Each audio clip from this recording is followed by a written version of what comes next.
Good morning, everyone, and welcome to the PreStream podcast. I'm DSP, and today is Sunday, the 22nd of May, 2022. Indeed. How's everyone today? I hope you're doing well. We're almost through another streaming week, but I'm excited for a full day of streaming today, more WWE, and a new playthrough starting up later tonight. We'll talk about that in a moment based on your feedback. Well, got a few things to talk about on the PreStream podcast today. A couple news stories, although not too much. We're probably going to have a heavy emphasis on Q&A later on in the show, only because I don't have too much to talk about outside of that. Although we will begin to talk about the scheduling for the upcoming DSP Reacts event as a result of hitting our monthly membership goal and far exceeding it. By the way, every day, isn't it fun to look at this number grow? Right now, we're at 513. That's the most I've ever had on the channel. All right, and thank you for that. Thank you for that support of DSPGaming since the gifted memberships launched. Every day, it seems we get a few gifted memberships. And, of course, you guys reap the benefits of that. You know, it's really awesome that you guys get to experience what it's like being a channel member with all the emotes, highlighted name, the chat crown badge, and all of that. Right, it's pretty neat. But yeah, record high again, 513. If we get above that today, that's the new record high. Okay? All right, well, a lot to talk about today. First of all, if I seem cranky at any point during this afternoon stream, there's a good reason for it. Okay? Usually, here in Washington State, where I live in the United States, by now, we've already hit quite warm temperatures. Usually by now we would have already had some days in the high 70s or 80-degree weather. Fahrenheit, that is, not Celsius. And by now, typically I would have installed my air conditioner into the office window here, and you would have heard that droning sound of the air conditioner running constantly in all of my content. Well, this year, we actually have had cooler temps, which is good. Obviously, when the temperatures are cooler, it means, number one, I don't need to have air conditioner blasting. And it actually allows the house to not be overheated in the afternoons. What happens in the afternoon here is any day that it's sunny, outside, the sun beats on this side of the house. This whole side of the house is pure sun during the daytime. It causes this side of the house to heat up. I live in a home that was designed in the 1990s to retain heat, because I live in the Pacific Northwest of the United States. Typically here, the weather is not usually too hot or too cold. It's kind of what they consider a moderate climate. And when that happens, they design the homes to try to keep whatever's in it to cut down on cost of heating the home, say, during the winter and fall months. Well, that's all well and good, but it could backfire, especially right now during the spring or summer, when you want to cool the house down and the house will not get rid of this heat. So in particular, this time of year, whenever it's a sunny day like it is today, this office can heat up anywhere 10, 15, sometimes 20 degrees from the rest of the house. Now you might think this wouldn't really be that big of a deal, except that when I'm streaming, my door is closed. Now you've created an oven-like situation, especially with all the equipment in here. Keep in mind that anytime I've got a TV, a game console, a laptop, microphone, webcam, 2 monitors over there, computer, and all the other peripherals all going at once, this room really tends to be stuffy and heat the heck up.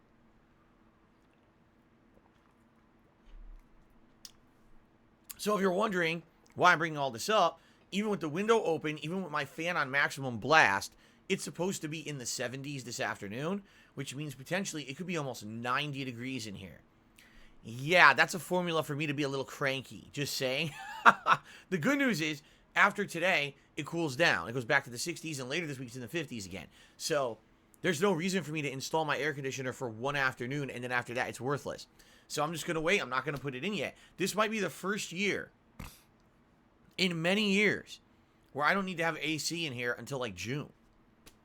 And that would be excellent. So anyway. Yeah, if I'm cranky this afternoon, that's what it is. It has nothing to do with what we're doing. It's just a case in point where, it's so hot in here. Now, let's talk about what we're going to be doing today and a little bit of a follow-up on what I told you about yesterday about my WWE 2K22 playthrough. So, First stream today, we absolutely are continuing on with WWE. We have just hit the main roster, meaning we're off of NXT and we're now on the main SmackDown show. And the first thing we're doing today, we're going to jump into character creation / character editing, and we're going to change my moveset a bit. I'm tired of using the same moves. I want to use a different signature and a different finisher in particular. Maybe see if I can edit some other moves like top rope moves and stuff like that. And change it up, because now that you're on the main roster, you want to change up your repertoire. This is actually what happens with real wrestlers, is they go from like the non-televised developmental shows, they go to the main shows on TV, and then all of a sudden they change their characters, their movesets to be more refreshed and interesting for the mainstream audience, okay? So, we're definitely doing that first thing today, and then we're playing through and see what happens with these plot lines on SmackDown. But, for those of you who've been following the playthrough on demand on YouTube, you may be wondering why there was only one video released a couple days ago. The answer, well, I take that back, there's 2 videos, right? Because I think it was part 8 and part 9. The answer is, it wasn't just 1 video or 2 videos released the other day. There were 3, but one of them has been blocked on YouTube for a false content ID match against a network that basically claims videos on behalf of other YouTubers. Apparently, there was a YouTuber doing a playthrough of WWE 2K22 who somehow under their partner network submitted their videos, and the partner network is claiming everyone else's playthroughs illegally. I want to emphasize this. Illegally. Using the content ID system for something like this is blatant abuse of the MCA law, and they should be held accountable for it. Okay? I disputed the claim and said, no, just because you played WWE 2K22 doesn't mean you own the rights to everyone else's playthroughs. This has been misidentified. It needs to be reversed. However, YouTube gives them 30 days to respond. Do you really think that this partner network, who likely has claimed thousands of videos erroneously using this broken system, is going to reverse all of the claims? Of course not. They're going to wait 30 days and wait for all of them to just automatically expire. So that means part 10 of my playthrough is blocked indefinitely until this system comes to a resolution and fixes the issue, which could be 30 days. So, this sucks. If you weren't here live for the stream, you missed me finishing up my plot line on NXT and getting to SmackDown. And there's nothing I can do about it. For now, anyway. Good news is, it's not a huge deal. We only did like 1 match on SmackDown, and it was against Elias, and it wasn't a big deal, okay? So, no huge loss. At the same time, kind of frustrating if you're following a playthrough, and where's part 10? When I upload part 11 today, I'm absolutely going to have to explain it in the video and put it probably even in the description of the video or whatever. We'll see, okay? And thank you, Derek, yes. Excuse me. It was Derek who had notified me overnight on Twitter about that, and I thank him for that because I didn't even know about it. On the next morning, I looked into it and figured it out, okay? Now, here's the thing. I can't guarantee you that future videos in this playthrough won't also get erroneously claimed. This company is abusing the DMCA takedown system on YouTube. It literally is saying everyone's playthroughs is their property, which is not. So that being said, if you're watching this playthrough on demand on YouTube, I'm sorry in advance. There's nothing I can do about it. This is how YouTube works, and it seems like this playthrough is nothing but trouble. First, we had a stream taken down for the showcase mode, and now this. It's like, geez, I just can't win, right? Anyway, I'm going to keep playing it. I enjoy it. You guys enjoy it. It seems like when I stream it, you guys have a good time. So, thanks for sticking in there, those who are watching on stream. If you're watching on YouTube, again, apologies in advance if it happens. It seemed to happen only during the entrance animation. Like when my character was walking to the ring for a match. So maybe if I always skip my entrance animations, we'll be okay. Plus, I've already seen the entrance animation a ton already. I don't need to see it again. So if, as long as we can skip it, maybe I should just keep skipping it. Okay? I guess we'll see what happens. Okay. Now, later tonight on the late stream at 6:45 p.m. Pacific time, we're doing something new and different. As you know, I announced this week, I wanted to have 2 new projects for my late night chill streams. We add a new one. It's going to be the premiere. You ready for this? Uncharted 2 Among Thieves from the Nathan Drake Collection, which originally was released on PS4, and that's the version that I own digitally. However, I'm going to play it on PS5, which likely is going to increase the frame rate. It likely will not increase any graphical fidelity, but we'll probably have better loading times and probably a better frame rate on the PS5. So, I'm excited for this, and I hope that you guys are too. I've only played Uncharted 2 once ever, when it was a new release. And back then, it was with a camera pointed at my television, which didn't look or sound very good. There was no interactive live streaming at all. It was just me by myself playing the game offline. It was a very, very different kind of content creation back then. So, I'm very excited to play this again. And by the way, a lot of people have said this is their favorite Uncharted game in the entire series. So, this should be a fun time. I remember particularly the intro segment and the end of the game. I actually remember absolutely nothing of the meat of the game. Just the beginning and the ending. Wow.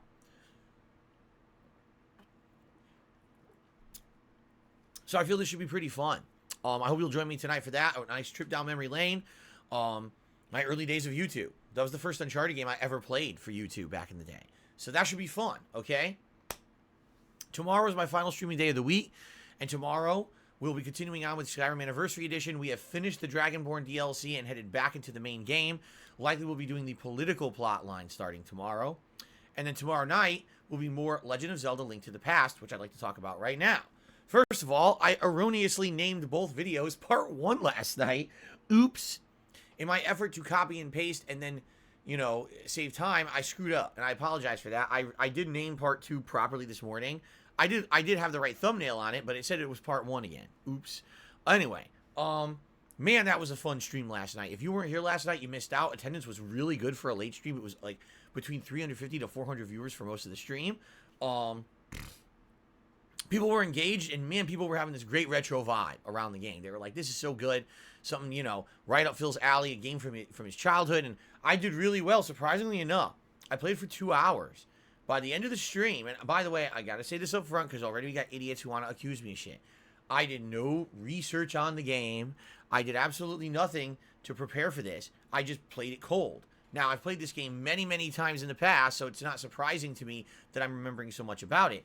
But by the end of the stream, in 2 hours, I beat the intro dungeon and the first 2 major dungeons of the game.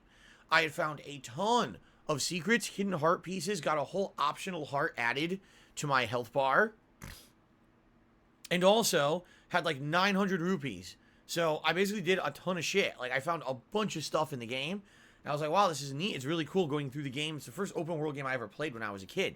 And to happen upon upgrades and things that are hidden in the environment and stuff is really, really fun and neat. I love that soundtrack. Oh, man. It's just... And by the way, I accidentally had the volume too low, I feel. So I think when I play it again tomorrow, I'm going to pump the volume up a bit. But yeah, I had a great time with it, and I hope that you guys, at least for those who were here live last night, enjoyed it, and those who are watching it slowly on demand on YouTube, thank you. And thanks for supporting the playthrough as well. Support was pretty good. We actually hit the Tier 2 tips goal last night, which is crazy because we didn't even hit that on the first stream. But we hit it for Zelda. So that was pretty awesome. Thank you for that. Okay. So that's tomorrow night, and then I'm off on Tuesday. Now this week coming up, the daytime streams will be alternating between Skyrim and WWE, while the night streams will be alternating between Uncharted 2 and Zelda. The exception will be Friday, when we're going to have Street Fighter at night. But also, we got a couple extra things coming up this week. On Thursday, Sniper Elite 5 is releasing. Now, I played Sniper Elite 2 as a full playthrough back in the day. I played Sniper Elite 3, well, only a little bit of it, like a few hours, and people kind of got bored of it, and I never played it again. Well, as you know, last year I got my Xbox Series X, and under Game Pass was Sniper Elite 4, and people urged me to try it. So I did a major stream of it, and by the time that I kind of finished 2 streams, people were pretty bored of it, I'm being honest. They were like, yeah, you know, the game's good, but it's really based on stealth. Watching you crouch around and try to not get detected isn't the most fun thing. It's kind of boring, and by the end of that stream, basically I never played it again because people just were not very interested in seeing me continue, okay? So Sniper Elite 5 is the new one, and it comes out on Thursday. Am I going to try it out? Yeah, it's a Game Pass game. Why not? However, I get the feeling people are going to probably have the same mentality about this one as 4, where it'll start off interesting, but as soon as you get to the parts that are just heavy stealth, it's not going to be the most riveting thing to watch. So it'll be maybe good for a one-off stream just to see what the game is, but likely I'm not going to continue it unless really we get blown away by it, which I don't know if that's going to happen, okay? Now, in addition, Later on this week, there's also another game called Pac-Man Museum Plus. This is supposed to be a game that's like an homage to classic Pac-Man with a twist. It has all the classic Pac-Man games in it. Supposedly it's like Pac-Man, Miss Pac-Man, Pac-Man Jr., but it has all this other new content added to it as well. I don't know if that just means better graphics or challenge modes or if there's legitimately a new game in there somewhere. I feel this could be good for like a one-off night stream just to mess around with Pac-Man a little bit because I played Pac-Man in arcades when I was younger. But at the same time, it's Pac-Man. Do you really think that Pac-Man's going to have enough riveting content, right, to really warrant me playing Pac-Man at any extended amount of time? Likely the answer is no. But, again, it's on Game Pass. I'd like to at least give it a look, see what it is, kind of do a little demo of it for one night stream, and it'll be good variety for the content, I feel. Okay? So, there will be some variety of stuff in the next coming week, but for the most part, yes, the stuff I'm doing right now will be the focus with those few odds and ends tossed in for variety's sake, okay?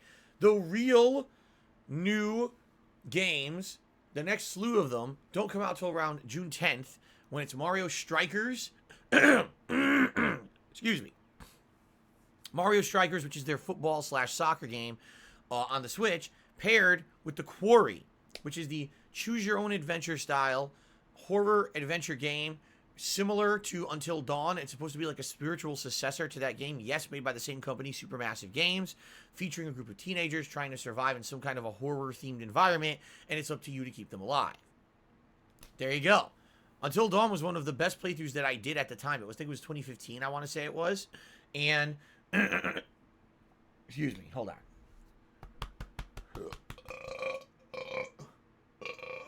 Oh. Excuse me. I felt it coming. I'm like, I gotta get it out of me. I can't do the rest of this podcast with this in there. So anyway. Anyway. Excuse me. Anyway. Why did I hit my chest like that? Because I'm like a baby burping. I need to be struck, and then it releases the gas. If not, the gas stays bubbled down. But if I strike my chest, the gas releases and explodes out of my esophagus. You see? Okay.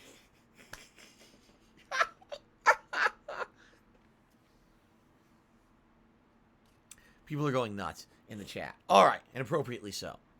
Anyway, Until Dawn, I believe it was 2015. At that time, people who really hadn't even known who I was watched that playthrough and loved it. They were like, wow, this is like really cool how Phil is a fan of horror games. He's joking and interacting with the game as he makes these silly choices and everything. It was a really good playthrough. I really enjoyed it Until Dawn. And of course, the recent games that this company has made, the Dark Pictures Anthology games, have been great too. So it's going to be really awesome to be playing this game. I'm really excited for it, okay?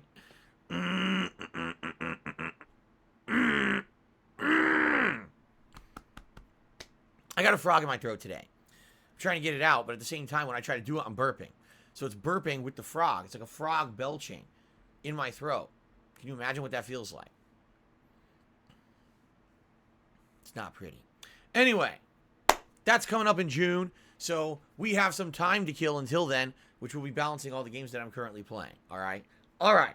Now, already mentioned the new members level that we hit and the fact that we're at a record high. If we get any new members today or any gifted members today, the new record will be obtained. All right? I'll be very excited to hit a new record here. We'll see what happens, okay?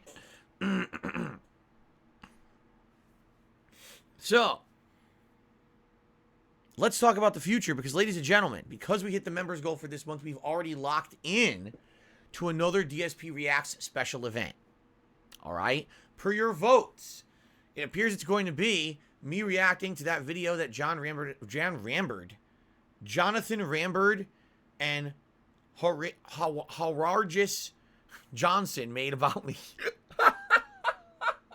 Those two gentlemen everyone knows. All right, let's try this again. The video that John Rambo and Howard made about me, I would laugh now, in 2015. Yeah, 7 years ago. All right? I never formally really addressed it. I never really talked about it outside of maybe mentioning it here or there on a one-off thing when someone would ask me about it on a stream. And I certainly have never fully reacted to the video. The video is an hour and a half long. So you guys voted for that overwhelmingly. That's what you want to see. So that is what we will be doing. Okay. So when is that going to happen? Well, I started looking at the calendar. All right. And I started looking at when it would make sense I'm looking at like, well, definitely not this weekend coming up. We just did one last weekend, right?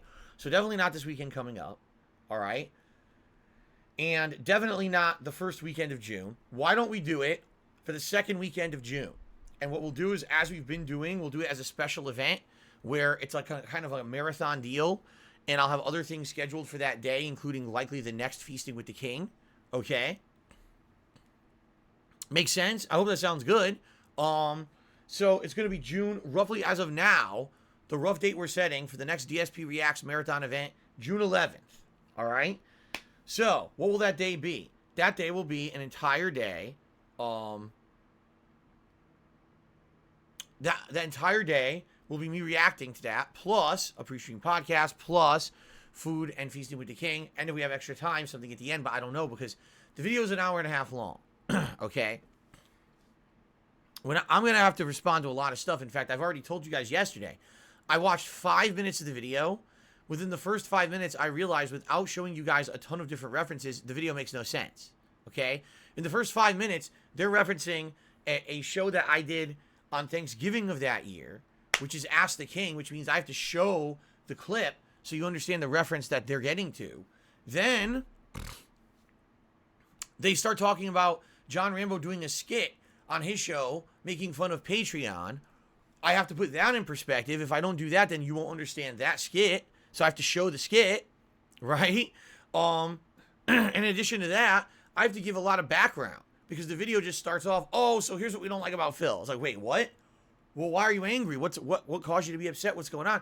And they don't really explain any background. It's not like John Rambo's like, oh, yeah, so every week I do work with Phil and I go. They just assume that everyone watching this already knows everything.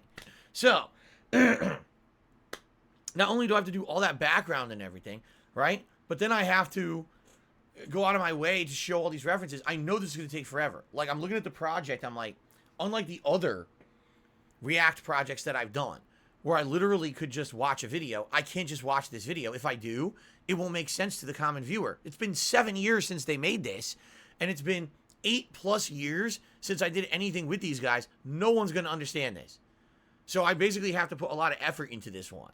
All right? That being said, I get the feeling this will take all day for me to do. If it's an hour and a half, I have to do all this contextual stuff. To put this into perspective, I reacted to the Down the Rabbit Hole on Wings of Redemption. That one was 2 hours long and it took me 5 hours. I reacted to the Down the Rabbit Hole on Me. That one was 30 minutes and it took me almost 4 hours. Okay?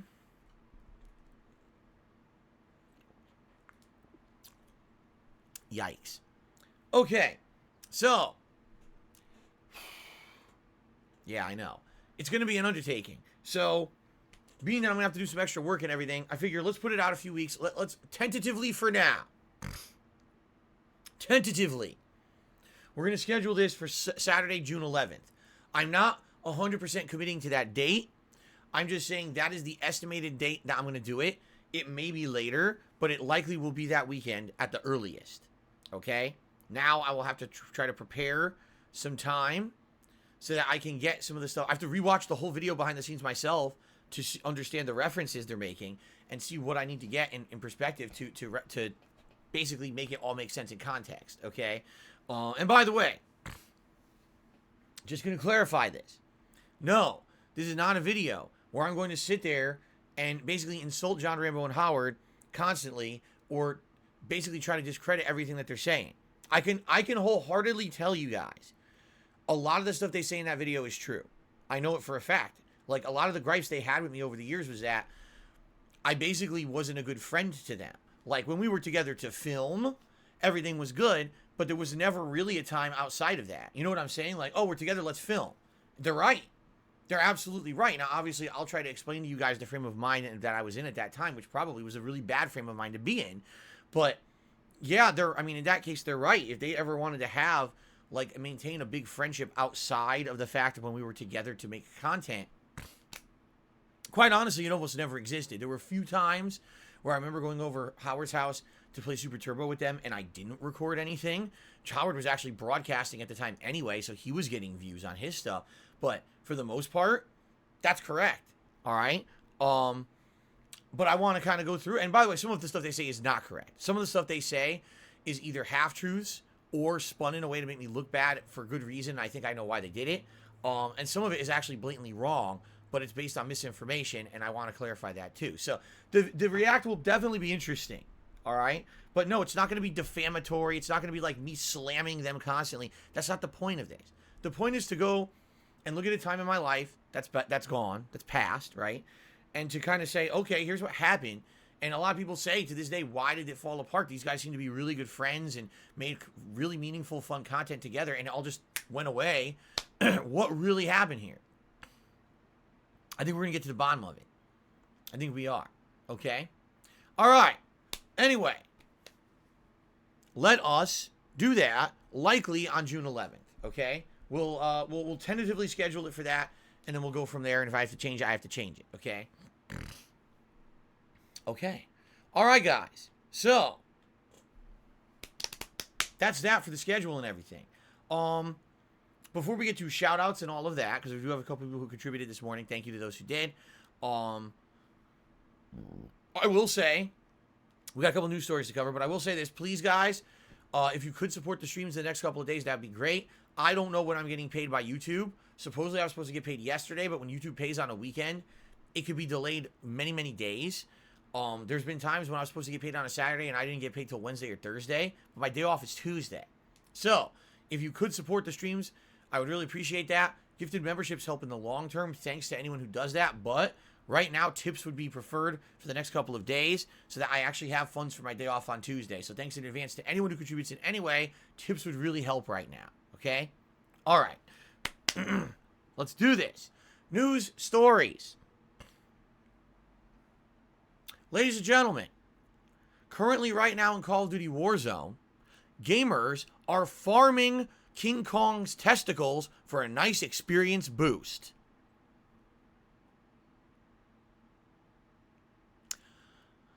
I wish I was sounding more shocked or surprised when I said that. Because if you had asked me, a couple years ago, if you said that to me, oh, King Kong in Call of Duty and you farm his testicles for experience, I'd be like, what you talking about? But today, with the way that Call of Duty has gone, especially in the last few years, the fact that most people are playing Warzone and not even the competitive multiplayer anymore, this is not shocking to me in any way. This is basically what has happened with Call of Duty. This game has degraded itself into such shit to try to even follow trends so that people will play it. That, it's pathetic. Like, Call of Duty is supposed to be the premier competitive military-style first-person shooter. But what are people talking about the last few years? Warzone, which is the Battle Royale mode, and zombies. No one talks about it as a competitive first-person shooter. The game every year has degraded itself worse and worse to the point where now it's not even talked about in a serious manner. It's kind of a joke, right? Call of Duty Vanguard, the lowest-selling Call of Duty in like a decade. Still a dynamo in sales and the best-selling game of last year, but still a giant plummeting of sales. So we're supposed to get information about Modern Warfare 2. Yeah, I know there's another one, because one of my biggest, playthroughs back in the day was Modern Warfare 2. The real one, not this fucking one that they're just naming it again and it's a different game. Like, seriously, I don't know how they could... They're literally writing their own coattails. Think about that. They're actually writing their own coattails of something that was popular back in the day by naming their modern project something that was popular back in the day, right? This would be like me going back and making a new series in 2022, naming it the name of a series that I did back in the day that was popular, like Project 7. Imagine if I did something today called Project 7, but my original project has hundreds and hundreds of thousands of views, but all I can bring in on this is like 5,000 views, right? It's the equivalent of that. How can you call your game the same thing you already fucking made, you assholes? Anyway, As you guys know, I don't like modern Call of Duty. I hated the Modern Warfare 1 a few years ago. I thought that the engine was shit and the gameplay sucked. And that's what they've been going with Warzone all along, which is why I have not played Warzone in the last couple of years. I've only played the original version, which I hated. I don't know how I feel about Modern Warfare 2. People are already asking me, are you going to play it? The answer I have for you is this simple. I'm going to play the beta over the summer like everyone else. And much like I did with Call of Duty Vanguard last year, if I play the beta and I seem to like it, maybe I'll get the full game. But if I play the beta and it sucks, like Vanguard's beta was absolutely atrociously bad, if it's like that, then I'm not getting the final game. Okay? I'll skip it again. Fuck Call of Duty. I know that sounds crazy because, again, Call of Duty used to be a prominent piece of my content, something that is staple every year in the fall, and I'm not wasting time and money on it anymore if it sucks. And it does right now. Okay? So, that being said, my friends, if you would like to harvest giant gorilla testicles, play Warzone right now. It sounds like something that would be right up your alley. Great. The other news story that I have is a little bit more serious, and actually, this news story is kind of interesting because not only does it apply to me and my craft and other people who do things similar to me, but also applies just to online personalities and online influencers in general, and people are crapping their pants about it. I don't know if you've heard this yet, okay? So, apparently, and I say apparently because it hasn't happened yet, but apparently, the FTC, and if you don't know who that is, that's the Federal Trade Commission?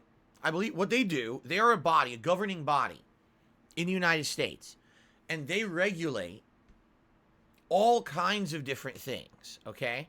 In particular, the FTC has been involved in content creation in the past when a company did not properly represent when they were involved in any kind of an ad campaign. So I'll give you an example. Many years ago, when Machinima still existed, I know now we're talking many years ago, right? Machinima was a partner network that used to partner people on YouTube, pay you for your ads, a flat rate, and they would make money on your ads. Basically, they allowed you to monetize your videos on YouTube if otherwise you couldn't, and they would give you some added bonus to be under their umbrella. Well, at one point in 2015, okay, there was a big ad campaign to try to push the Xbox One. Microsoft wanted the Xbox One to be heavily advertised everywhere, and they spent a lot of money doing it on various ad campaigns. One of the campaigns that they did is they paid Machinima and said, hey, Machinima, please offer everyone under your umbrella a sponsorship from us. If someone makes videos on Xbox One, and basically it could be anything, it could be the console, it could be games, but as long as they're positively talking about the Xbox One, and they put a certain tag in their videos, we will identify those videos as part of this ad campaign, and we will pay them extra money. All right? Basically, it was make positive video, get paid extra dough. And Machinima at the time heavily advertised this. I remember them sending email after email saying, hey, you guys should do it. You guys should do it. You guys should do it. They were pressuring everyone under the Machinima partner program to do it. I did not. I abstained from it. I told you guys back in the day, I said, guys, I don't want to do anything like that. If I'm going to say something positive about a console, it's because I genuinely feel the console deserves it. If I'm going to praise a game, it's because I genuinely praise that game and I feel it deserves it. I'm not going to just pump out videos about the Xbox One kissing its ass to make extra money. Well, guess what? A ridiculous amount of Machinima content creators pumped out videos kissing the Xbox's ass to make extra money. In a 1 to 2 month period, all of a sudden, everyone under the guise of Machinima was saying that the Xbox was like the best ever and was playing a million games on Xbox. Out of nowhere. People who normally wouldn't even done that started doing it because the money was very lucrative. I'm talking, if you had a few videos that got a lot of views, you could make thousands of dollars with this program. Okay? So, what happened? Machinima got sued by the FTC. The FTC, again, this regulatory body in the United States said, there's nothing wrong with the campaign, but you have to disclose that it's a campaign. What you did is you instructed all of your partners to make positive content about the Xbox and its games, but you didn't ever disclose that they were getting paid for it, hence that it's an advertisement. You can't present anything on the internet like a video, a stream, even a post on your social media account, which we'll talk about in a moment, and have it be a paid advertisement and not disclose it. People may believe that what you're saying is an actual testimonial to the value of something that it's not, and therefore you're misrepresenting yourself, and that is illegal in the United States. Therefore, you must disclose. Whenever you post up something that's a paid ad placement, you must disclose it. So right now, if this video featured anything in it that promoted a product, like if I lifted up, oh, Gunner glasses are so good, and I'm getting, if I was getting paid by Gunner to say that, I would have to put in the description of my video #ad, and I would have to outright say in my video that this is a paid advertisement. If you don't do that, you've actually violated the law, and the FTC can sue you. All right? So Machinima didn't do that. And Machinima got sued and had to do a giant settlement. Lots of money they had to pay as a penalty for doing this. And this was the beginning of people now starting to be responsible on the internet and not just doing these placements. Now, since then, so many people on the internet have become what are considered influencers. Now, I'm talking girls who go on their TikTok and Instagrams and they're advertising a cosmetic. Oh, look, I do my face with this certain cosmetic and look how good I look now and shit like that. Health gurus. Oh, if you drink this certain health drink or if you have this certain diet plan that you can subscribe to, you're going to look just like me. You're going to be ripped and you're going to be healthy. But this also is carried over to the games industry. So many people promote shit on their streams and in their videos and yes, with their social media posts. And it has become uncertain at this point. The line has been blurred between what is actually a real testimonial and what's an advertisement. I'm going to give you a perfect example of this last night. Okay? Last night, I was just searching Twitter for news stories to talk about this morning. And I saw a tweet from Maximilian Dude. Now, to preface this, all right, I like Maximilian Dude as a content creator. I feel that this guy makes quality content.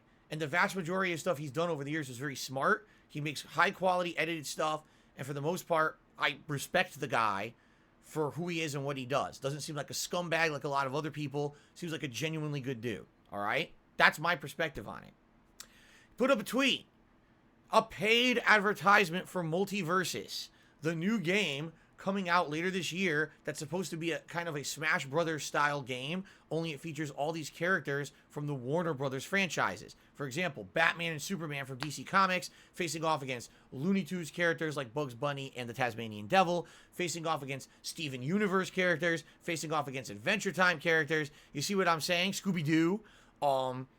Interesting game. Premise.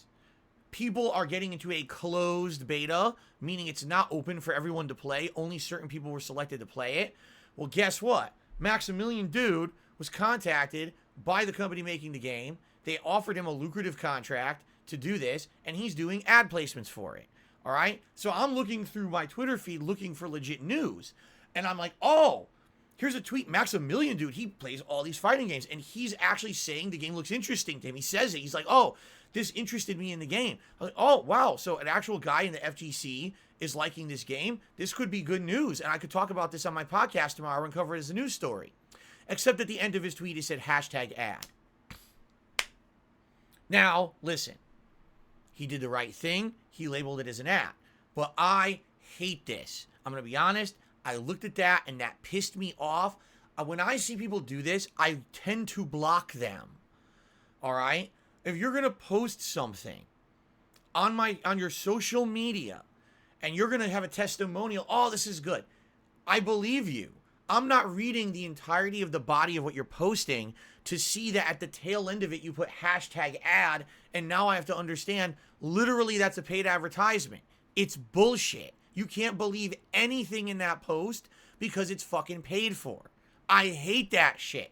And you will not see me do that on my social media or anywhere else because I refuse to have my content tainted for a paid advertisement. Now, I don't know if you know this. I hate to say this. Maximilian Dude is not a small guy. He's a big-time content creator. He makes a lot of money. Did he have to take this advertisement? Fuck no, he did not. This is an active choice of his to say, I want to take money for an ad. All right? It's up to you as the viewer to judge for yourself. Do you now feel that this guy has tainted his other work because he's basically doing paid ad placements? Or do you feel he's just trying to make a living? He's already big on YouTube and making tons of money anyway. But do you feel he had to take this ad campaign to make a living and that's okay? That's up to you to judge. It really is. I'm not going to tell you to go either way. That's completely up to you. Some people feel that, hey, everyone's doing it. These ad campaigns are fully acceptable or whatever. All right? And you can say, okay, that's fine. For me, personally, I get turned off when I see these paid ad campaigns. They actually piss me off. They make me, wow, this is someone who actually doesn't care about the content they're putting out. All they care about is making a buck, or else they would have said, hey, I'm already big enough. I don't need to have a fucking paid ad campaign for this. All right? So that's up to you guys to determine. All right? But the reason I'm bringing this up is because the FGC, sadly, not the FGC, excuse me, the FTC, I said FGC because I was talking about Mac. The FTC, sadly, has identified that there has been a huge problem with these online ad campaigns. And we're not just talking a social media post. We're talking, they're saying reviews in general, that they're seeing people give testimonials that seem positive, but in reality, they're getting paid to say it, that there's reviews out there that are completely skewed, that companies are paying people to review their products positively, but this is not being disclosed. All right? The FTC is saying this. This isn't me saying this. This is the FTC saying this, saying this is a rampant problem online. Now, they're not particularly saying just in video games, but you have to think, if you think back over the last few years, and I've been telling you guys, think about all the people who get games early and they do the promoted streams and everything. It's pretty bad. It's pretty bad to the point where almost every new game now, right now, anyone you see playing multiverses might actually be getting paid for it. In fact, most people probably are, because they are the ones who got the exclusive closed beta codes while the public didn't get it. All right? So it's a fucking problem. Okay? Now, one thing that I want to, this is just an observation. And by the way, what I'm about to discuss right now is pure speculation.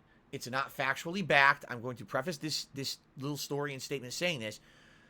What I'm about to talk about right now is just maybe coincidence. I don't know. But the story came out that the FTC is now going to crack down on these campaigns where people are not disclosing that they're being paid to say something positive about something. Okay? Within 24 hours of that statement hitting, the oddest thing just happened. A series of influencers, journalists, content creators, whatever you want to call them, because sometimes the line is blurred with a lot of these people. There's people who I see, they get thousands of tweets and retweets on Twitter, but their content they put on YouTube doesn't get any attention. It's just their tweets do. You have to wonder if all you're getting is attention on Twitter. Is what you're saying on Twitter really true? Or maybe those are ad campaigns. Who knows, right? But anyway, all of a sudden, a series of people, all seemingly unrelated to each other, came out and did a very similar tweet. And the tweet was of this effect. Oh, I've suddenly decided to cancel my ongoing Xbox Game Pass Ultimate subscription. I've determined that right now there's really not much going on with Game Pass in the realm of games I'm interested in. There's no really interesting new releases coming out under Game Pass right now. So I'm just going to cancel my subscription. But I may come back and re-up it when there's new games later. But for now, I'm going to cancel my subscription. I'm not talking one person or two. There was a slew of people who all of a sudden overnight made this announcement. What? All at once? All of a sudden? What? And again, this is speculation. I don't have any concrete evidence of anything. But isn't it weird that the FTC says, hey, we're going to crack down on people who are advertising things illegally and not disclosing it, and all of a sudden, everyone suddenly decides to cancel an ongoing subscription service that they've all been kissing its ass of the last year and a half? Perhaps there's a correlation between these things. I don't know.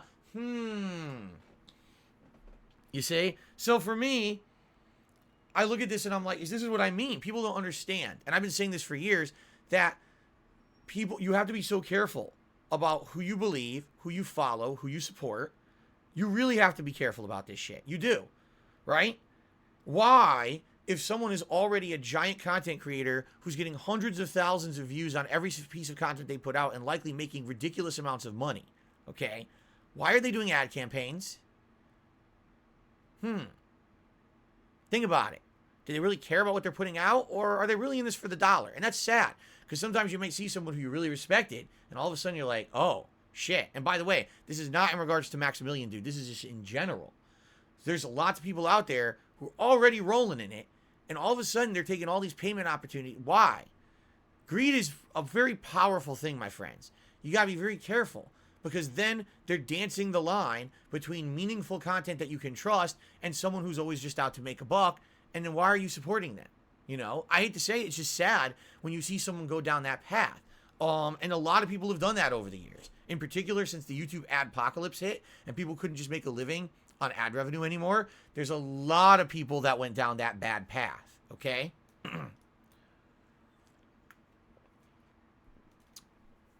In addition, again, you got to be careful about what influencers you follow and the shit that they're telling you. It seems there may be a pattern of people who thought they could get away with saying statements that were overly positive about something, and now all of a sudden they realize that gravy train is dried up because the FTC is going to come after them, and all of a sudden they're changing their tunes.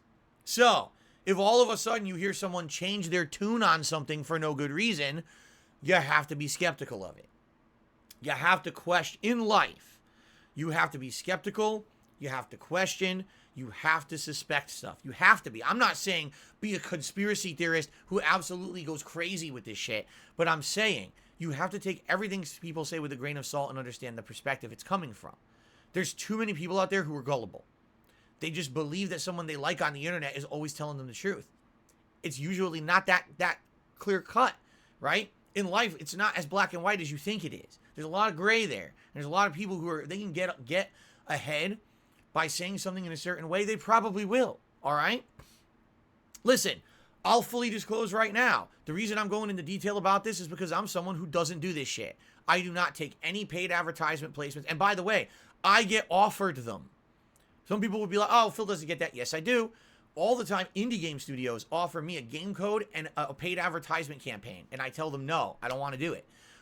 Raid Shadow Legends, which everyone got offered. I got offered a lucrative contract to advertise Raid Shadow Legends. I declined and said I refuse. I don't take these sponsorships because I want you to feel that whatever I say and do in my content is real. This is the real me, my real opinions. You can trust what I say because I'm not taking a dollar from anyone but you when I make this content. You like the honesty of my content and you support it. And it's hilarious to me because all the time we get these assholes who come in here and say shit like, Phil makes this much money and I can't believe that Phil makes this much and that and this. Okay, I've been around for 14 years, all right? Why do you think people support my content? Do you think it's because I'm like everyone else? Of course not. The reason people support my content is because I'm different. Because for 14 years, I've striven to be different on the internet, which no one else wants to do. They all just want to ride the gravy train of fucking money on social media and in their videos and in their streams, and not me, man. That's why, I mean, full disclosure, why do you think I'm talking about this at length today? Because I want people to know that I'm different, right? This highlights the fact that how different I am from what other people are doing out there. I'll be honest with you. I'm actually quite disappointed when I saw that tweet from Maximilian. I was under the impression this was a guy who was kind of like me. And maybe I was wrong, you know? And that's okay. You could still like him. And I still think the content he puts out is outstanding quality. You can like the guy if you want. But when I see something like that, it disappoints me. And that's my personal opinion. You can disagree with it. And it's fine if you do. Please continue to watch him and his content if you like it. But for me, that's what turns me off to a content creator. When I see that shit. Oh, hashtag ad, you're advertising this game. No one else has access to it. So no one can play it and judge for themselves. You got exclusive access and you're kissing its butt on social media. That's not good. To me, that's too much of a slippery slope. All right? It just is. Okay?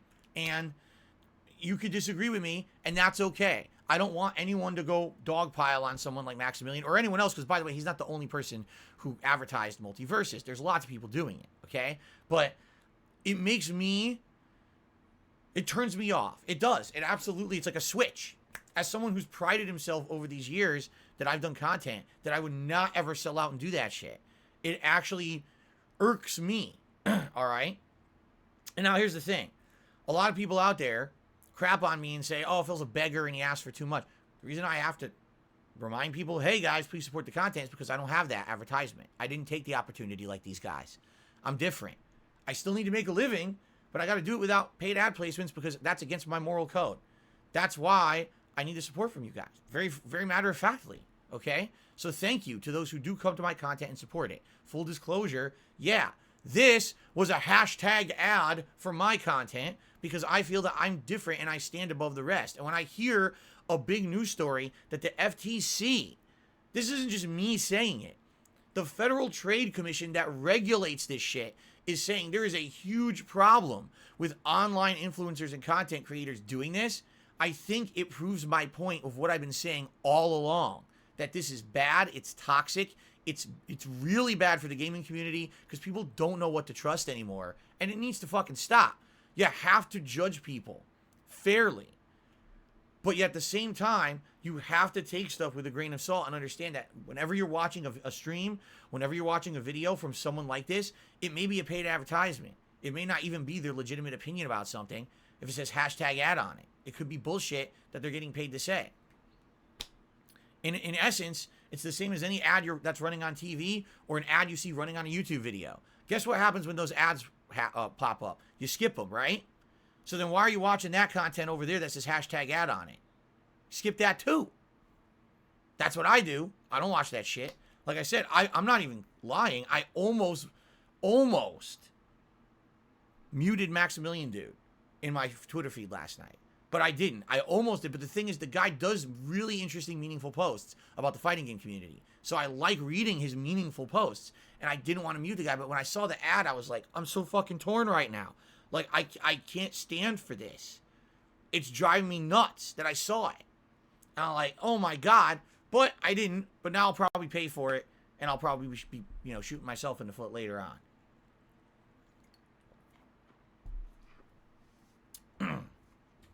Anyway, now that I've said all that, I'm still going to plug him. I'm going to say Maximilian Dude makes quality content. I don't want anyone to feel like this is me destroying the guy on my pre-stream. It wasn't. That wasn't the intention. He was just the example that I ran into last night.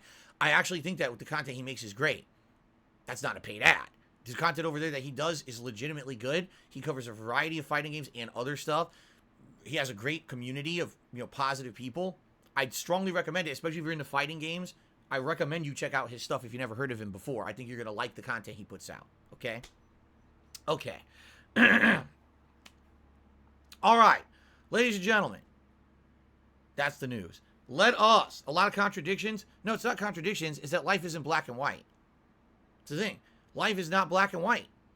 It's not, oh, I either like or hate this guy. For me, life is like, damn, I actually really like Maximilian Dude, but man, that tweet last night pissed me off. And it made me think about, reestablishing my, my opinion on something. But I still like the guy. I still think he makes good content. I'm not going to sit here and shit on him when I think that legitimately he's one of the better content creators out there. You should check out his stuff. All right? I'm not going to say don't. I'm just going to say, when you see the ad, oh, fuck, now what? Now I hate that. Okay. So, let us now get to shout-outs, my friends. Let us do shout-outs for those of you who have supported the channel this morning. Let's take a look. Monkeypox is not the biggest news story. You're being stupid. Okay. First of all, shout out to Zane. Oh, what's up, Jade? Good to see ya. Zane re-upped his membership. Oh, he's earned his 13-month crown, the Regal Crown, here on the stream. Thank you, Zane, for your ongoing support. Also, Dark Iverson joined as a channel member. And being that this looks like possibly a new member, which I think it is, I'm going to check and see how we're doing on members. Excuse me. That was absolutely disgusting. I'm very gassy today from drinking the seltzer water here.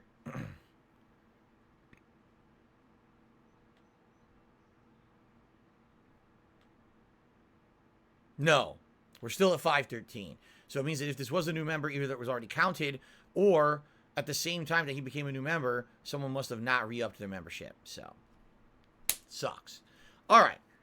Now, I just want to give a shout out to Mr. Jackson, because overnight he had actually sent me a tip saying that it was basically a late tip for the Zelda playthrough. He says he was not able to be there live. He wanted to be, but he watched it overnight and he really enjoyed it and he wanted to support it. So that was a tip for the Zelda playthrough, and I appreciate that, Mr. Jackson. I want to let you know I did get that, okay? Okay. Snow Carl tipped $1.50 this morning. And he says, the recent Reddit debacle shows how easily stuff is taken out of context and can misrepresent people in truth. Last year I was deceived in a similar fashion. It made me say things that could have really hurt you. I'm sorry about that. I accept your apology, Snow Carl. Thank you for the tip. If you don't want to know what he's talking about, 2 days ago, 3 days ago, at some point, those lovely, lovely individuals over on Reddit, what a great place to be, in the live stream fails section of the site, featured my PreStream podcast the other day, where basically I was saying, hey guys, thanks so much. You guys have really supported this channel hugely this week with gifted memberships, but my business, it runs on a liquidity factor in that I need tips every week to pay my bills and do stuff. So if I don't get any tips this week because everyone's doing gifted memberships, I literally can't afford to pay bills and do like stuff around here.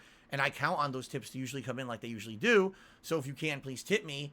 But thank you still for those memberships because they will help long term. What they spun that into was Phil's completely ungrateful for all the gifted memberships he got, and now he wants tips on top of that, which was not the case at all. It was me being very transparent and honest with my viewing audience about the fact that I didn't want to shoot myself in the foot by over advertising gifted memberships, and then people weren't supporting in the way that I needed to get by. Okay, so they're assholes, they're toxic, and what's hilarious about it is because they linked my content on Reddit, I got about probably about 30,000 or so extra views on the channel in the last day or two. That PreStream podcast has 31,000 views, even though usually I get about 1,000. So 30,000 extra views. That's really silly and stupid of them. A lot of them came over and tried to crap all over the channel, and they can't because the comments are not open. You know, they're an approval system. So there was tons of them who tried to insult me in the comments and all got banned. And I laughed every time that I banned every one of them because they're idiots. Some of them tried to come onto the streams and that didn't work. You know what I'm saying? Like, I've got my stuff in a situation where this stuff doesn't affect me at all in any negative way. It's a win-win. It's free engagement, free views, and no toxicity as a result. I don't care. Let them talk about me as much as they fucking want. Every single time that someone on Reddit brings me up, it helps me. So let them say whatever the fuck they want over there. I don't care. It's a win-win for me. Okay. Shook Ones has done a $3 tip, and this is actually the biggest tip of the day so far. Let me get this on the leaderboard. See what he has to talk about today.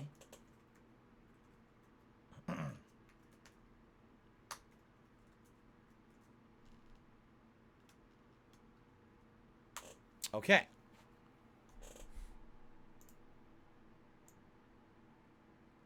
So, Shook Ones did a $3 tip and says the following. As a fan of yours since Left 4 Dead No Mercy, you've evolved over the years with things like your reactions and the like. I know in the past you rejected this, but I think I speak for many people who believe a live watch-along of the Summer Game Fest would be great to watch.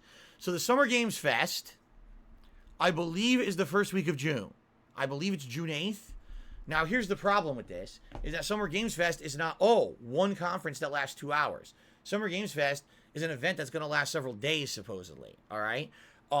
It's going to essentially be the replacement for E3 at this point, where there's going to be lots of companies presenting their games online for the very first time. Others will be giving us big updates on their current projects, and I get the feeling we're going to get a lot of information on release dates during this, okay? So, all that being said, when exactly would I cover it?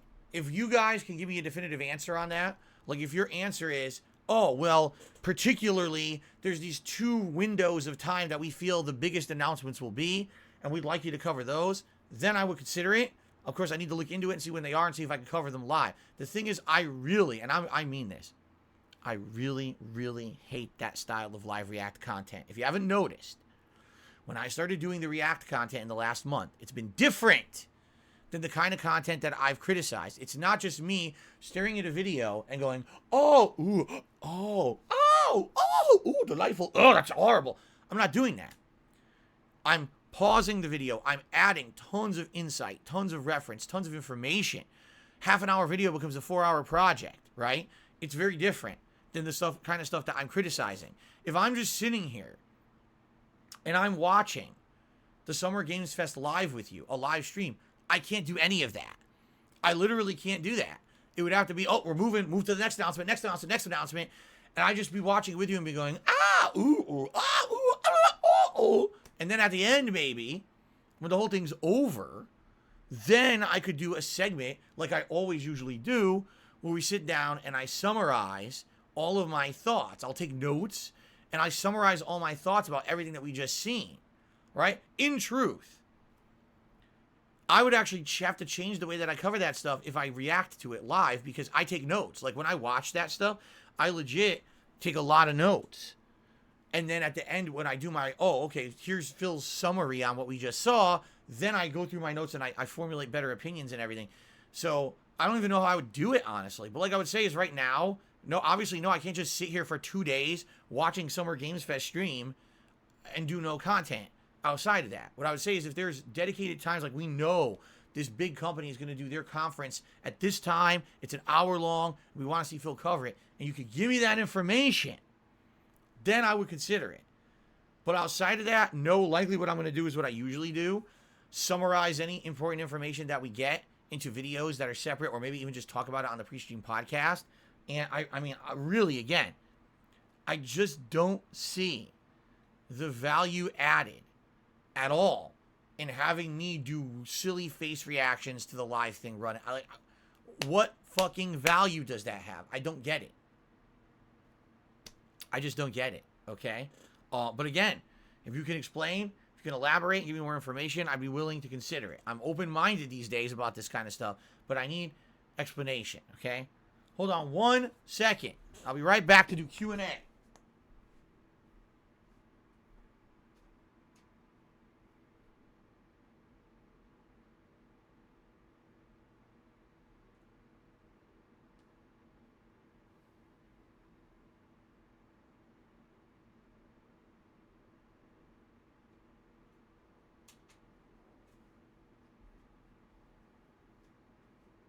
Okay. Thanks for waiting. I'm now back to do Q&A.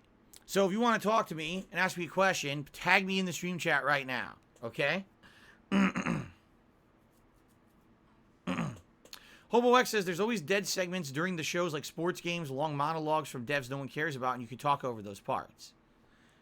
But again, then I'm not really doing it justice. I'm ignoring entire parts to have a time to talk. Like, that doesn't make sense to me.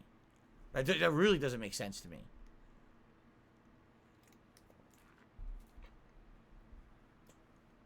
What it is you guys are trying to justify to me something that logically I just don't understand having value. And I wish that you guys could, but so far it hasn't worked. I'm just saying. How big was the tip from Mr. Jackson? Oh, it was like several $100,000. He really likes Link to the Past, so basically he mortgaged his house to send me a tip. Who cares? It's not your fucking business. Idiot.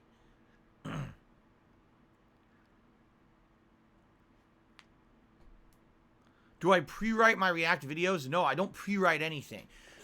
In some cases, you know, like for example, with my own DSP reacts to my own video, I've seen that video before. So I kind of knew what was in it, but I had to react kind of genuinely to it. In the case of the John Rambo and Howard deal, I'm going to have a lot of content pre-prepared to give frame of reference. But in general, no, like the Wings video, no, that was genuine me seeing stuff for the first time. With that same thing with the Final Fantasy house, that was just me genuinely reacting for the first time, not knowing what was coming. Would I ever play more horror-based games? Yes, we're playing The Quarry next month. I'm very excited for that. And outside of that, if you guys have suggestions, I'm all ears.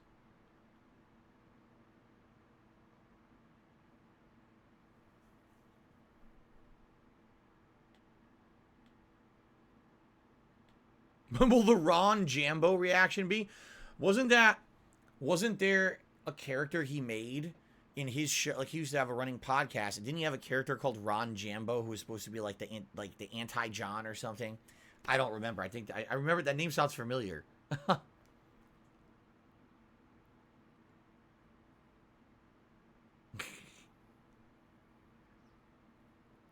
Do I think there's a way for content creators to do sponsored content ethically? Yeah, but we'd have to discuss it at length, and we don't have time on this podcast. That would have to be a whole subject of another show. How do you ethically advertise, right? I tell you right now, I don't see a lot of it. I have not seen a lot of ethic advertisement on the internet. I see a lot of paid shill shit.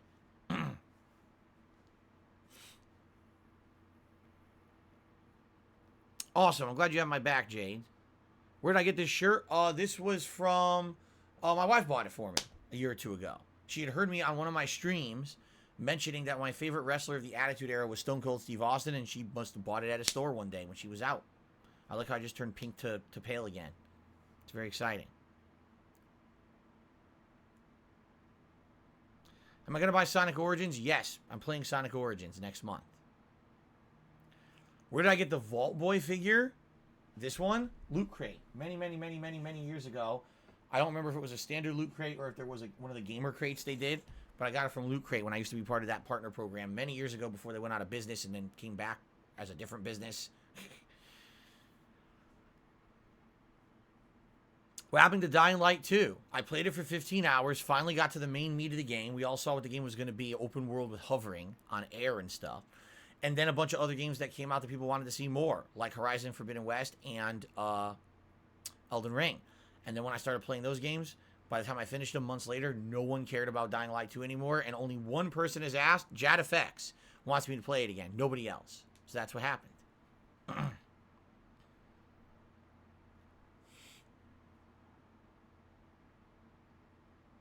What's the plan for supper today? Salmon. We had salmon last week for the first time ever at home. We liked it so much we got it again. It's this fillet of salmon breaded in a coating that has a little bit of honey and chipotle spice flavor. And we're going to have that, I believe, with some peas or something. You know, it'll be a good dinner.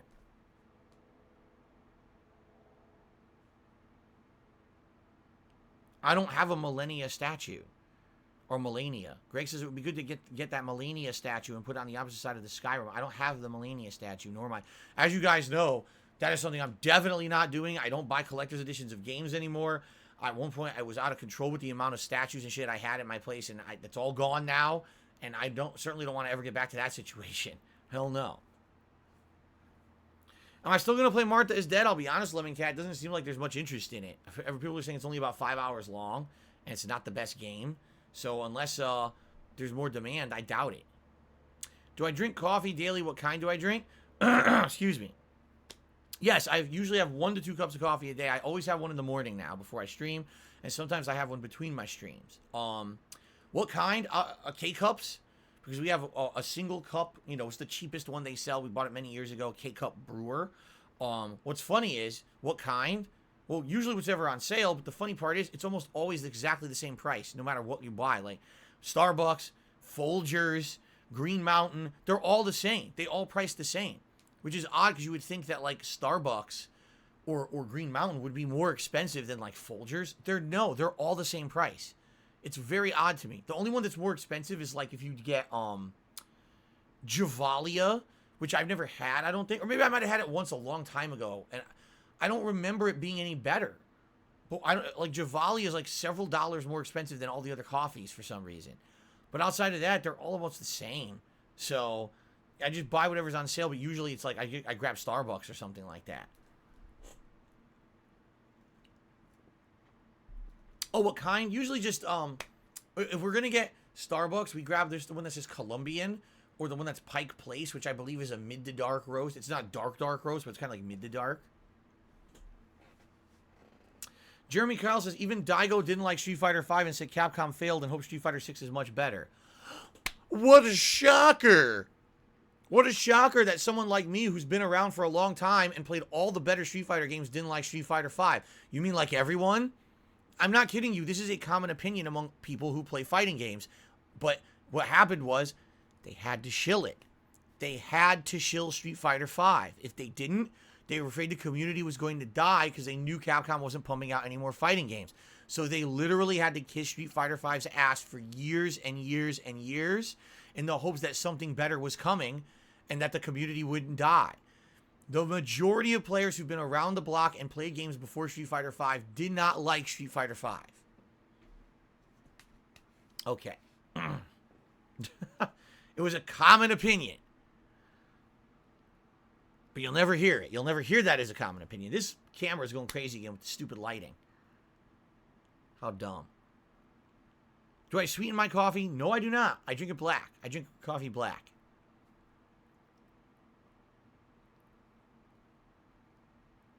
Do I think I'm being insulting when I use a phrase like shilling? I mean, I'm basically saying advertising that's not in a positive light. That's the point. You know? Izzy Axel Stadlin did a super chat and says, opinion on Sasha and Naomi walking out on Raw. The truth of the matter is it's all speculation. We don't know actually what really happened. All we're hearing is these stories from third parties. Unless we actually get the full story directly from them, we will never know what really happened, and it's impossible to formulate an intelligent opinion on it. As performers and athletes, they have a right to walk out whenever they want. Sadly, they do have to live with the repercussions of their actions if they're under contract and they get penalized for it, then they have to live with that. Personally, I applaud them because it seems like they've made a decision about their happiness and or the quality of the product they put out, as opposed to the amount of money they're getting paid to put out a quality of product they don't like. That's something to be respected. If they felt like, no, we're not doing this because this sounds like shit and we're tired of it, and they walked out because of that, great. Good for them. But, of course, now it sucks they have to live with the consequences of their actions if they were under contract, right? There you go. What is with this camera? Why is it doing this? Again, looks like I'm sunburned. And if I turn it off, then it'll screw up later. That's the thing. If I turn off, there it is again. If I turn off the white balance, it'll screw up later and it won't look good.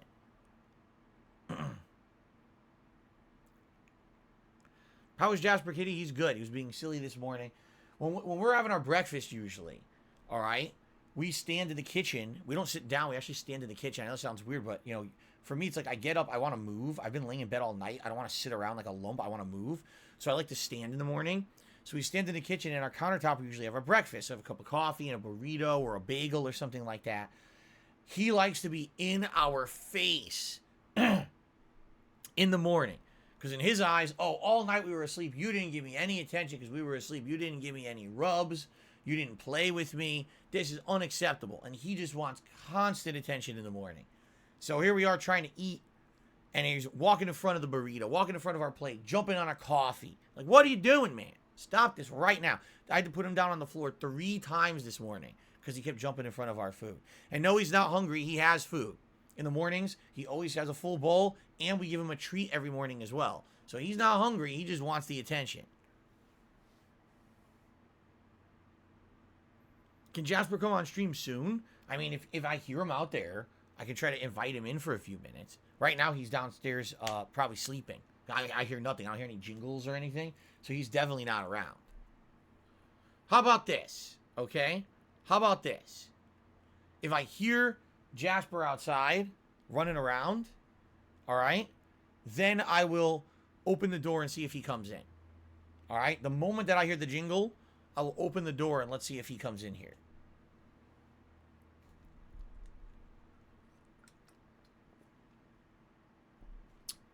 Jade, I'm also excited for more WWE. Like I said, I'm hoping for no problems.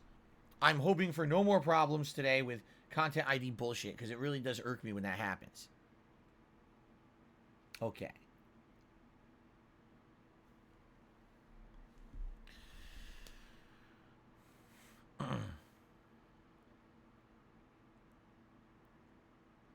What happened to the ants? Oh, they've been gone. Here, I told you guys, but I'll reiterate because many of you maybe didn't hear the follow-up story. So we were getting ants in our kitchen. Well, not really just in our kitchen, in our dining room area and kitchen. What was happening was it was early spring. I look like I got a sunburn again. Now it's gone. Now I have it. Now it's gone. Now I have it. In early spring, we started opening up our back door, which is a screen door, to get fresh air in the house because it was spring. We wanted to cool down the house and everything. Well, all of a sudden, ants started coming in the screen door. There's not much you can do. These ants are tiny like this. They're probably coming through the holes of the screen. They're so small. Okay? So, after finding them in the house many times, we had to find a way to stop it. So eventually we did many different things, including putting down ant traps with ant poison food in it, but also spray. I had bug spray, ant spray, and I would spray the back of the house. I did this for about a week and a half, 2 weeks straight. Well, one day, After all of that, the landscapers came by and they did our full spring cleaning outside, including weed whacking everything, including cleaning weeds. They did everything. And when they did this, since the day they came, which was about a month ago now, it ended. There were no ants. So I think what happened was wherever this anthill was, it was disturbed by the landscapers when they did their work, and being disturbed, they moved on. They may have had a different place to go or whatever, because they have not bothered us once since. Now we can open our back door and nothing's happening. Nothing's coming in. So it was just bad luck in general that it ever happened to begin with. And I guess we got good luck. I'm just assuming, by the way, it very well could have been one of the ants grabbed the ant poison, went back, and the whole colony died. I don't know. But we certainly couldn't just have constant ants in the house. One day we were having 30, 40 of them in the house at once. Like, what the fuck is this? Only fear of death. Too many hypotheticals. Seriously, I hate people who deal with these hypotheticals. If this might happen and this might happen and then this happens, what would happen if this happened? No, enough. Bullshit. In life, you don't just sit here and you think of every hypothetical possible, right? We're not doing that. If it comes to that, then we'll deal with it. We're not doing a million hypotheticals here. It is white balance, Andy Young. It's an auto white balance on my camera. That's what's doing this. Because when I put my hand up, it looks at the color of my hand and it auto white balances. And then when I put my hand down, and it's doing it because it's very sunny outside. So there's a certain amount of light coming through my blinds, and it's messing with the camera. Why can't I leave the door open for Jasper to walk in? I've explained this many, many times. So try this again. When I live stream, when I'm talking in this office, there's not a lot of echo because I have soundproofing in the office. But my home is not soundproofed. My home is designed as a house to kind of retain heat. It has very tall ceilings. Okay? It's basically echo central. If I'm in the hallway and I say, hey, honey, and my wife is literally downstairs on the other end of the house in the laundry room with the door closed, she can hear me. That's how our home was designed.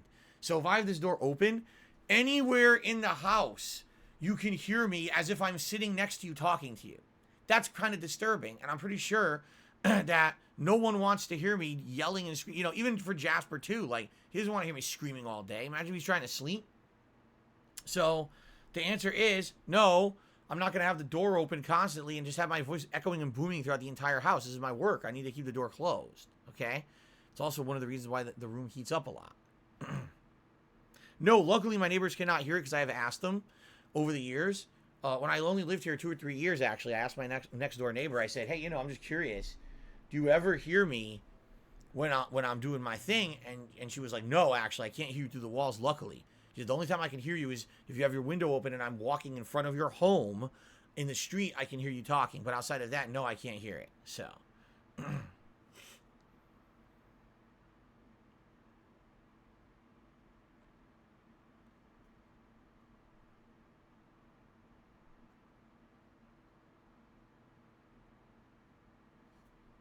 Okay.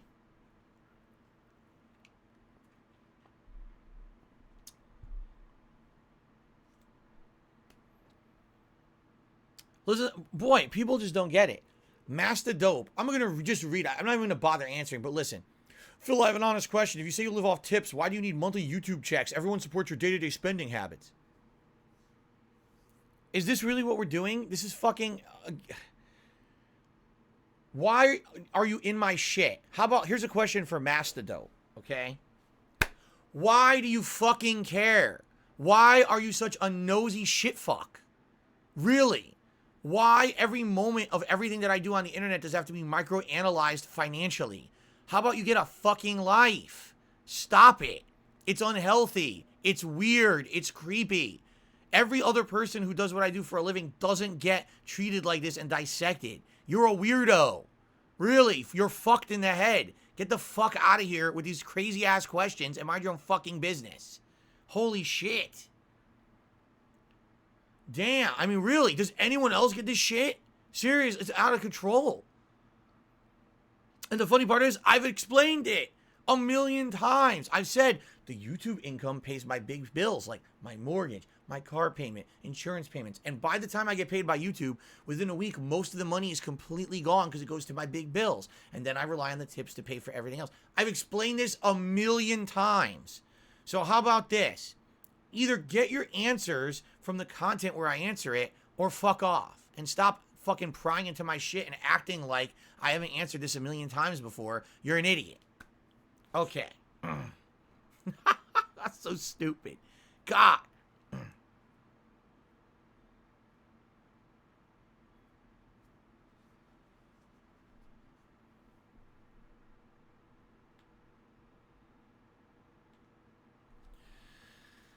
Oh, any final questions, guys?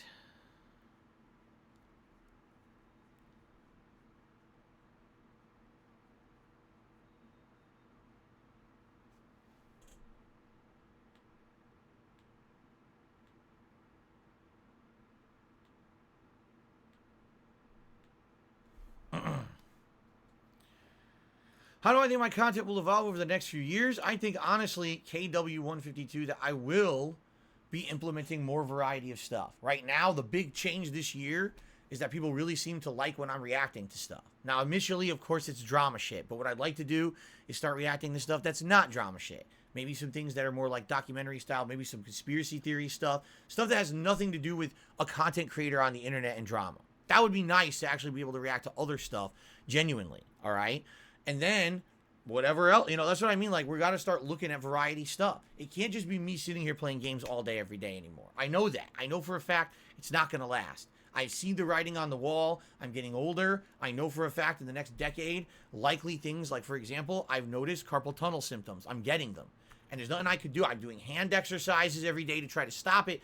But as I get older, this shit's just going to get worse. There's no way I'm going to be able to pump out the amount and the level of content of gaming that I'm doing right now. I have to diversify myself. So we need to find that kind of stuff. You see? So there will be more. What? I don't know yet. Let's play it by ear. Let's see what happens. Let's see what people recommend. But obviously I can't just keep doing the same thing forever. I know that. Just think about this. If I'd never changed, I'd still be the guy with a camera pointed at his television, uploading offline videos, no online streaming or interaction. Imagine if I was still doing that in 2022. What would I have? 4 viewers? My 4 biggest fans would still be around. Excuse me. Oh, excuse me. Whew.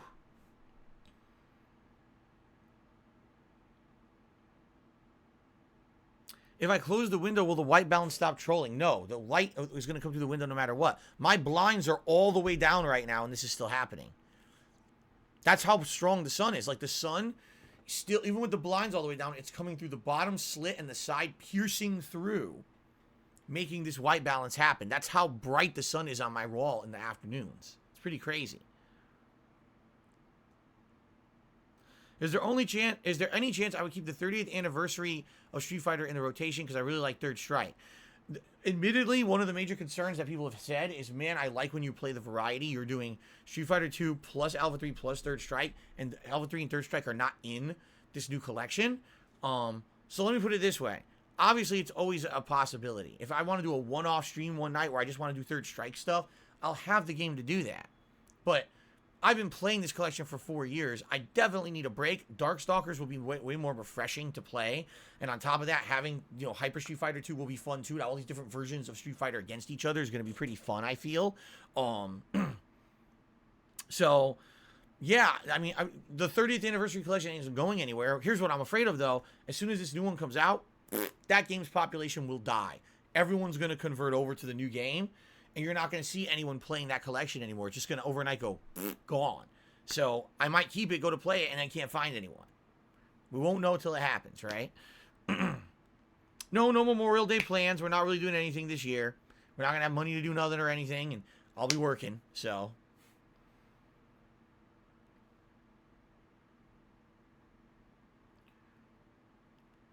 Oh, here we go. Goodbye. Troll. Goodbye, stupid. What an asshole.